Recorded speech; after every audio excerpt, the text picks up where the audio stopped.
कि मैडम बोले हमारे इस गली में इंतकाल भी होता है तो हम मैयत नहीं लेके जा सकते। और एक खातून ने मुझे कहा कि मैडम यहाँ पर पानी जमने की वजह से मेरी बहू का इंतकाल हुआ है, क्योंकि उसकी जब डिलीवरी का वक्त आया था तो घर में डिलीवरी हुई है और उसका इंतकाल हुआ है।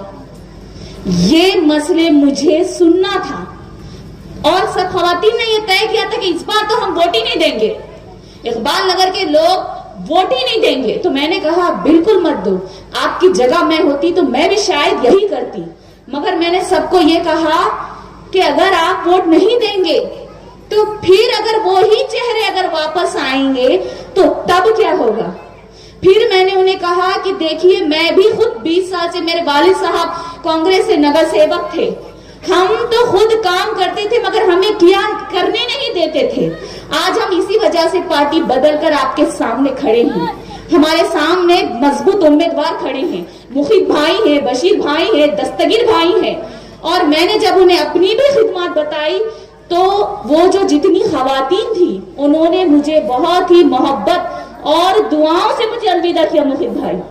और उन्होंने कहा कि आप बेफिक्र रहिए, इस बार घड़ी आएगी, इस बार राष्ट्रवादी कांग्रेस आएगी। पाकिस्तान नगर की जो खवातीन है, यहाँ की खवातीन है, मेरा हॉस्पिटल था दबक पुल पर, तो मेरे पास यहाँ की खवातीन आई और उन्होंने मुझे कहा कि मैडम हमें राशन बराबर नहीं मिलता है। तो मैंने कहा ठीक है। किसी ने कहा मैडम हमें अनाज नहीं दिया जाता है, हमें दुकान पर से झिड़क दिया जाता है। तो मैंने कहा ठीक है, आप सब चलिए, कल हम एक वक्त मुकर्रर करते हैं, हम तहसीलदार साहब के पास जाएंगे, हम कलेक्टर साहब के पास जाएंगे। तो सबने कहा ठीक है मैडम। और मैंने एक कल का वक्त मुकर्रर किया। जब मैं इंतजार कर रही थी दूसरे दिन तो किसी ने भी खातून मेरे पास नहीं आई, कोई भी लेडीज नहीं आई। मैं परेशान हो गई और मैंने सबको फोन किया कि क्या हुआ है। तो उन्होंने कहा कि बाजी हमें रातों रात चौखट पर आकर डरा कर गए। कौन डरा कर गए? जो यहाँ के 25 से 30 साल के जो जिम्मेदार हैं, जो ओहदेदार हैं। हम नहीं आ सकते। कौन नहीं आ सकते? जो खवातीन सिर्फ एक राशन के लिए तरस रही है। इतना डर खौफ है यहाँ, आप कब तक उनको दोगे? ओहदों पर उनको बिठाया है आपने, बड़े बड़े ओहदों पर बिठाया है। उन्होंने क्या किया है? मेरा कमीशन, मेरे कब्जे, सबके हक पर कब्जे। कौन? जिनको आपने 25 से 30 साल जो है आपने वोट दिया है। आज इसी वजह से आज हम हिम्मत करके आपके सामने ये बात कर रहे हैं, क्योंकि आपकी तरक्की है, आपके मसले हैं। मैं चाहती थी तो फिर से पंजे से खड़े रहकर जीत जाती थी। कांग्रेस अपना राहुल गांधी, अपनी सोनिया गांधी बोलकर मैं आ जाती थी, मगर मैंने पार्टी क्यों बदली? आप लोगों के लिए, ताकि हम काम कर सकें। ये राष्ट्रवादी कांग्रेस घड़ी वही है जो हर गरीब महिला को लाडली बहन के पैसे दे रही है। क्या कभी किसी पार्टी ने इतना बड़ा दिल किया है? क्या कभी किसी पार्टी ने अभी तक भी इतने महीने हर एक खातून को दी है? और इसमें मैं कहती हूँ कि मुस्लिम महिलाएं सबसे ज्यादा इसका फायदा उठाती हैं। तो आज हम बड़े से बड़ा बजट यहाँ पर विकास के लिए, तरक्की के लिए हम ला सकते हैं। आप कब तक यूं डर कर वोट देते रहेंगे? आप हमेशा एमपी को वोट दे रहे हैं, एमएलए को वोट दे रहे हैं हमेशा, और उनके कांग्रेस को हाथ मजबूत कर रहे हैं। जब आप उनके वोट देकर आप कभी पूछा कि सेठ साहब आपने हमारे 35 साल से वोट लिया,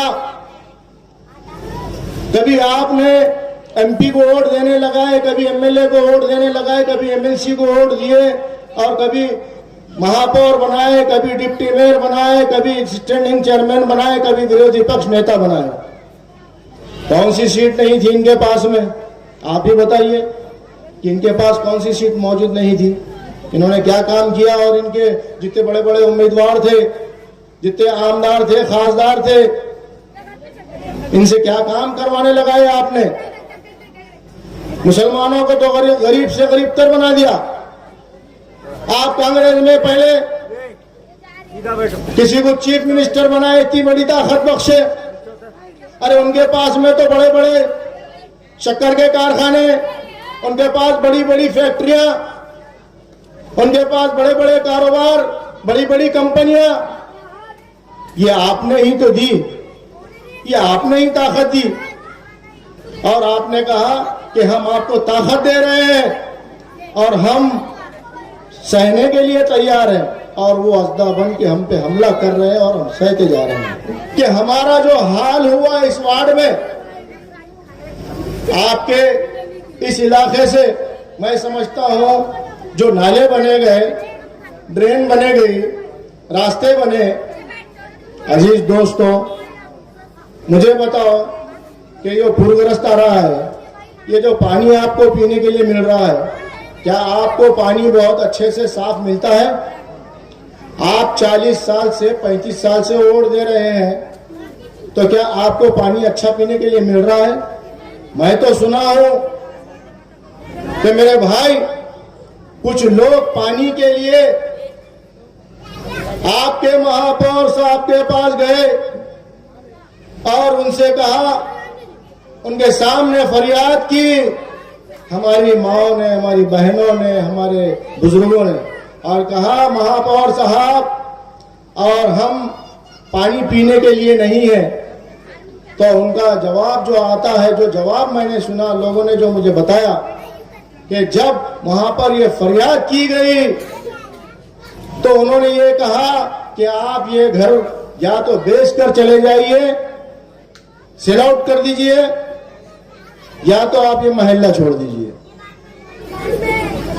क्या बहुत अच्छे आपने उम्मीदवार को चुनकर दिए।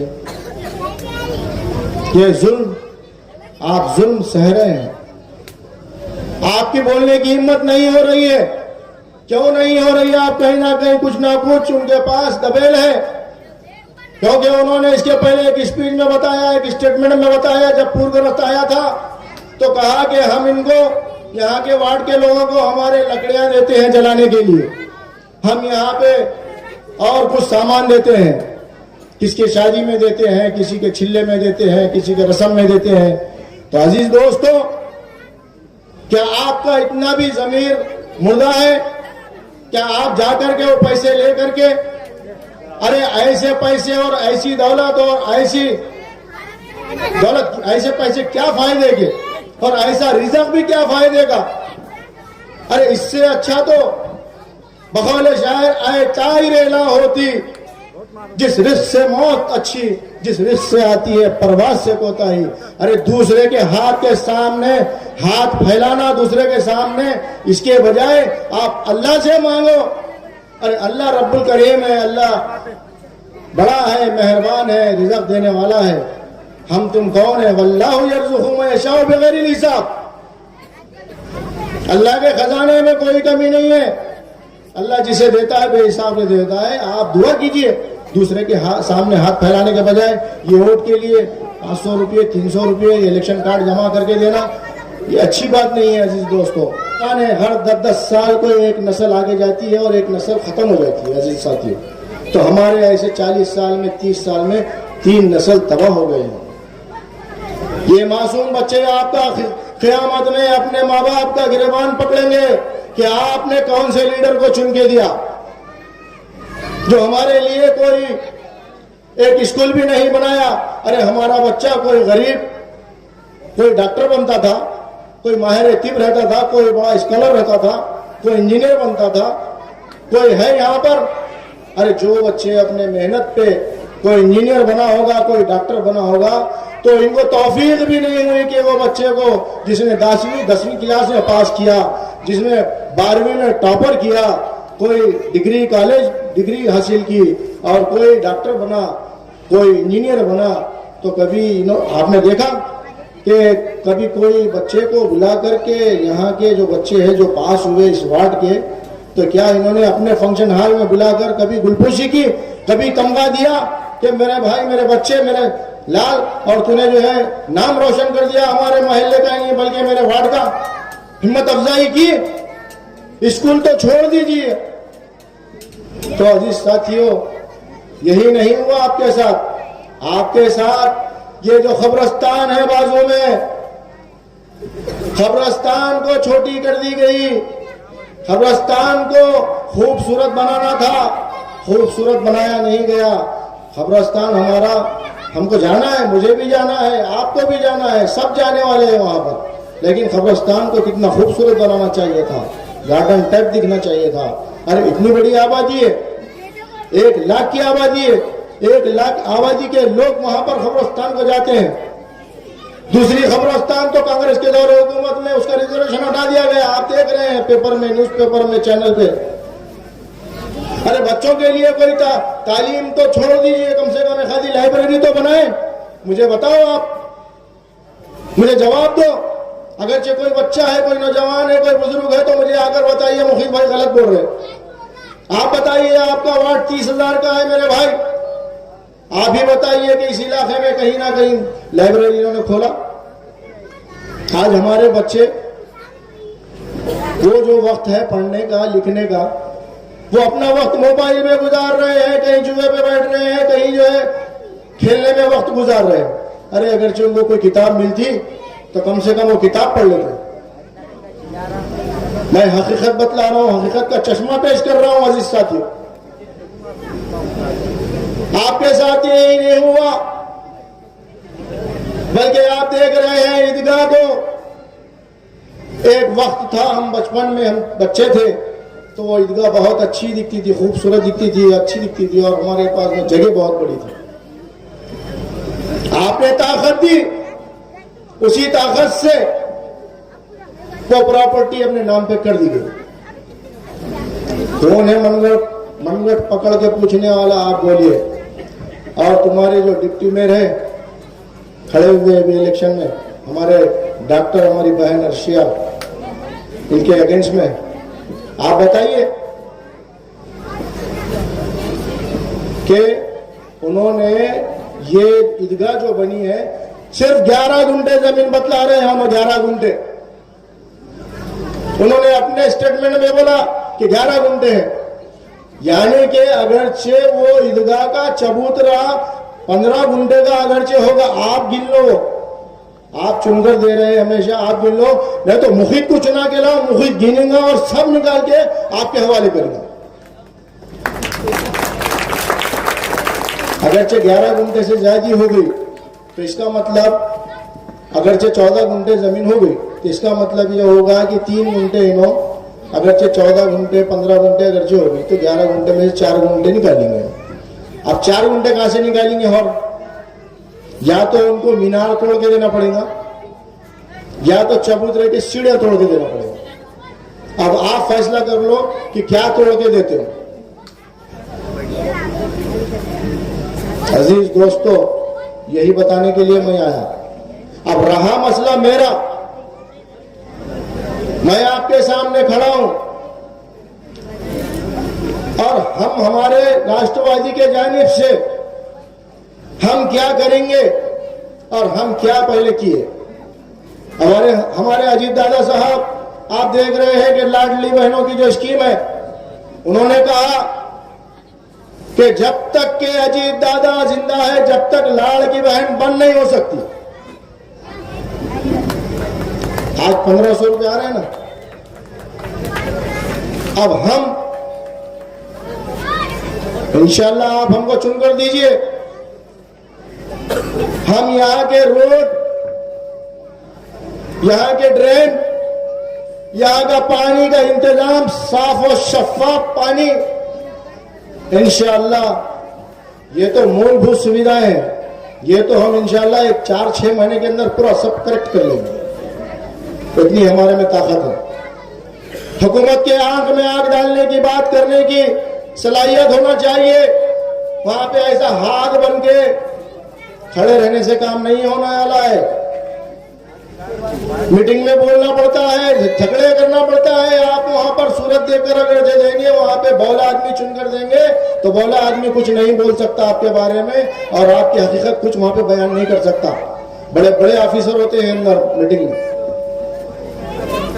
अब रहा वो हमारा तो शेर अली, अरे भाई आया क्यों नारियल फोड़ू, ये शेर अली नारियल फोड़ू। इन्होंने क्या करे मालूम है? टाकी के पास पूजा करे, कुक्कू अगरचे बोले तो मैं व्हाट्सअप कर दूं। अब वो कुकू रखे, नारियल फोड़े, क्या क्या करे, अरे क्या क्या करता पेट के वास्ते। ऐसा कैसा पेट, तो ऐसा कैसा भारत का गड़ा जो भर रही नहीं। काम अगरचे आप करते थे तो उधर के वार्ड से इधर के को मरने को आए। कई को गए उधर के पहले वार्ड में, पहले गए कांग्रेस में, कांग्रेस से गए एमआईएम में, एमआईएम से क्या करे कांग्रेस में आए।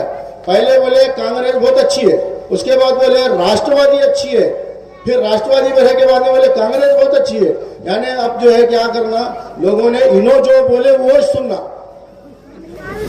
अब मिला धुला के अब तो कुछ चेहरे और इनके साथ में वो एमआईएम में चले गए। बोले तो वॉशिंग मशीन में धोखे डालते कि नहीं, तो वॉशिंग मशीन में इनको धोखे डाल के उधर से डाल दिया। और ये बतला रहे अब बीजेपी, अब वो बीजेपी क्या कर रही कि राष्ट्रवादी के सीट नहीं आना बोल के उन्होंने क्या किया, ये कांग्रेस हमारे माननीय प्रताप पाटिल का और जो आमदार है जिनकी निगरानी में हम इलेक्शन लड़ रहे हैं, तो इनको गिराने के लिए, इनको नुकसान पहुंचाने के लिए हम लोग सोच रहे हैं कि मेरी लीडरशिप कायम रहना। कौन बोल रही है, ये शिवाजी नगर के दारुसलाम के लीडर जो अभी बने वाले हैं बीजेपी के, हम लोग सोच रहे हैं ये बात मैं बहुत गहरी कर रहा हूं, आप समझ लो पहले। तो उन्होंने ये सोचे कि ये राष्ट्रवादी नहीं आना, एक बार का एमआईएम आई तो चल जा रहा। तो इसकी वजह क्या है भाई, ऐसी क्या हमदर्दी थी मुसलमानों से, इनको मजलिस इत्तेहादुल मुस्लिमीन से, तो उन्होंने सोचे कि अपन बीजेपी से बाद में और इधर उधर आए तो ये लोगों को और साथ में लेके आ जाएंगे।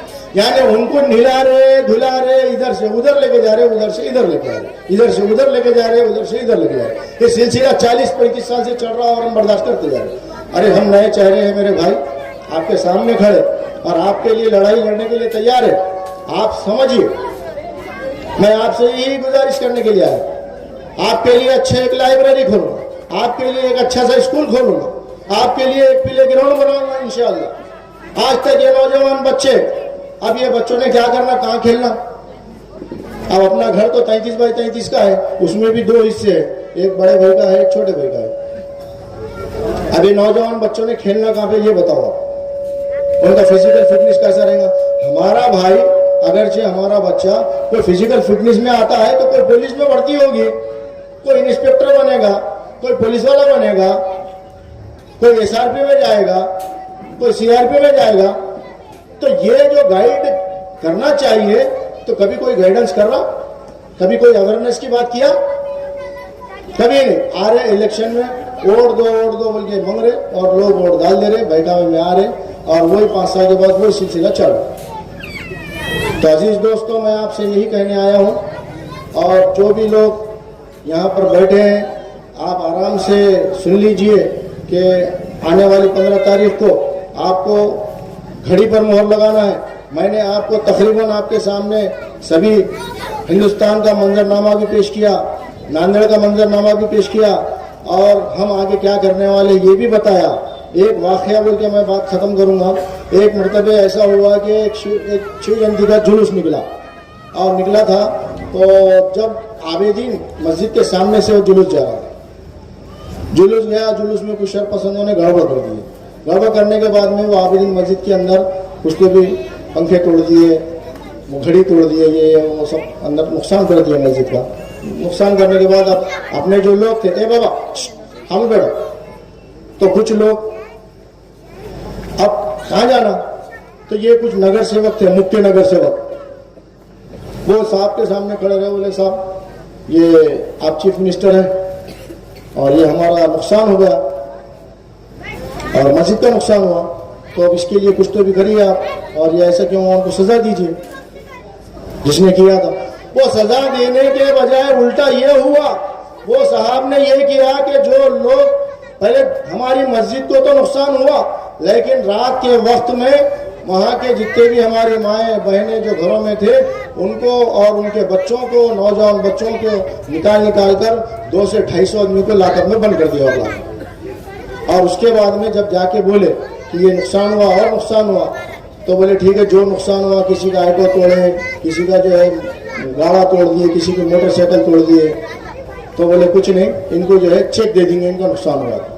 तो आप सुनकर ताज्जुब करेंगे, कि उनको जो पैसे मिले उस इलाके के नयाबाजी के लोगों उसको आप अगर कोई रिश्तेदार है तो उसको पूछिए, और यहाँ के चीफ मिनिस्टर और तुम्हारे बड़े बड़े लीडर, उनको जो चेक मिला तो किसी को 10 रुपये का, किसी को 20 रुपये का, किसी को 30 रुपये का चेक मिला, खाता खोलने के लिए 1000 रुपये लगता है। अब आप कैसा चेक लेते देखो, तो ये तुम्हारे साथ कैसा मजाक हो रहा देखिए। अरे हमारी हुकूमत थी जमाना और पहले जमाने माजी में निजाम सरकार जो थे, अभी जो बुजुर्ग लोग हयात होंगे जिनकी 100 साल 90 साल उम्र होंगी उनको मालूम होगा कि एक वक्त में जब दीवाने आम दीवाने खास होता था तो वहां पर बिठाया जाता था और पूछा जाता था कि क्या कोई प्रॉब्लम है, क्या कोई मसाइल है, अवाम से पूछा जाता था। तो जब अवाम से पूछे तो अवाम ने बोली कि बादशाह सलामत हमको खाने के लिए खैर पड़ गया है, खाने के लिए कुछ भी नहीं है। तो बादशाह सलामत ने जवाब दिया क्या खाने के लिए घी भी नहीं है, खिचड़ी भी नहीं है? यानी घी खिचड़ी नहीं है क्या पूछ रहे थे बादशाह सलामत, यानी हुकूमत ऐसी चलाते थे। और आज हमारे लीडर एक चने क्या यहाँ पे बच्चों के लिए वो शाला नहीं है, वो स्कूल नहीं है, तो चने का जो स्कूल रहता ना बच्चों का वो भी नहीं है 30 साल से। अरे तुम तो तुम्हारे दौरे हुकूमत में वो मासूम बच्चों को जो स्कूल पढ़ रहे हैं उनको कम से कम आधा लीटर दूध तो देना था। तुम्हारे दौरे हुकूमत में तुमने आधा किलो घी तो देना था वो मासूम बच्चों को, उनकी सेहत तो बनती थी, लेकिन वो काम नहीं हुआ। अजीज साथियों, आप याद रखिए और समझिए